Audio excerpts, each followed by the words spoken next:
Let's bring in Rick Sharga. Rick Sharga is with RealtyTrac, and he's been kind enough to stand by with us as we've been going through some of this other breaking news.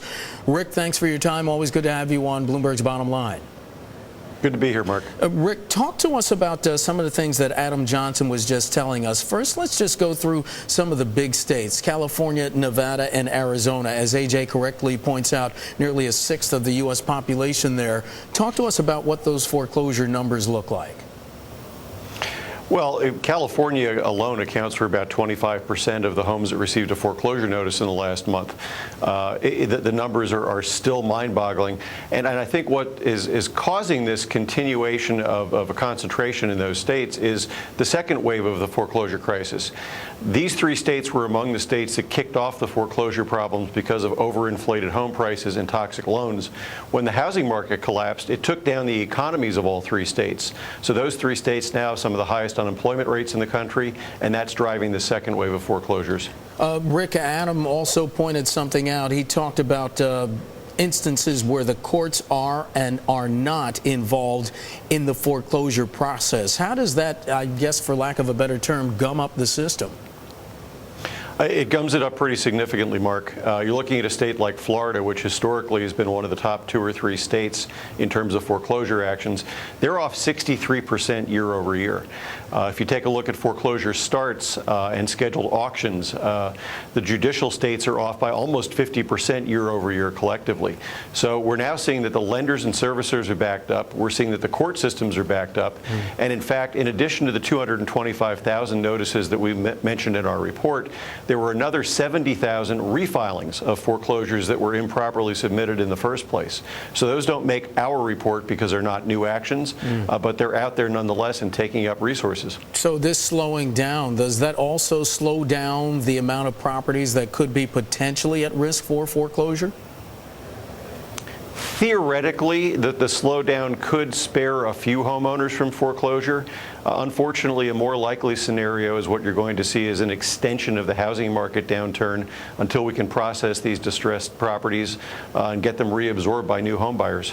So in the long run, this is not one of those things where homeowners may say, okay, it's slowed down, maybe we have a few more months to try to deal with this problem. Eventually it is going to come to their doorstep, is it not?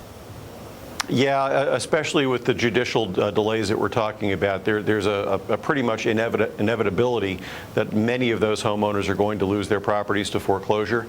The people that might be spared in an extended, protracted period of lower foreclosures are people who haven't entered the system just yet.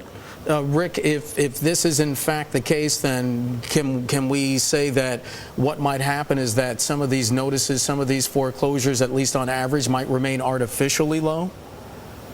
There's 2 scenarios, Mark, and we're not sure which way the market's going to play out. We could see a pretty rapid spike in foreclosure activity as the lenders and servicers catch up and the court systems free up docket time, followed by high levels of foreclosures peaking this year and starting to get better next year.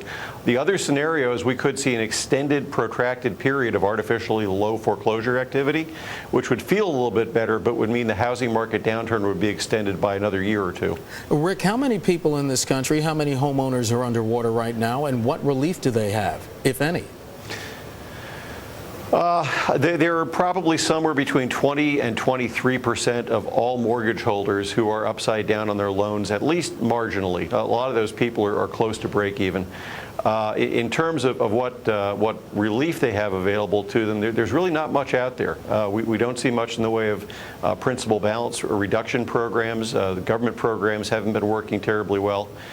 This is one of the big drawbacks or points of contention in the proposed settlement from the 50 states attorney generals who are trying to come up with a robo-signing settlement with the larger lenders. They're demanding in that settlement principal balance reductions, and the lenders are understandably balking at that. Rick, if I might ask you, as someone who follows this for a living, at some point do you want to throw up your hands and say, folks, don't forget about the housing crisis? Because we keep hearing these numbers.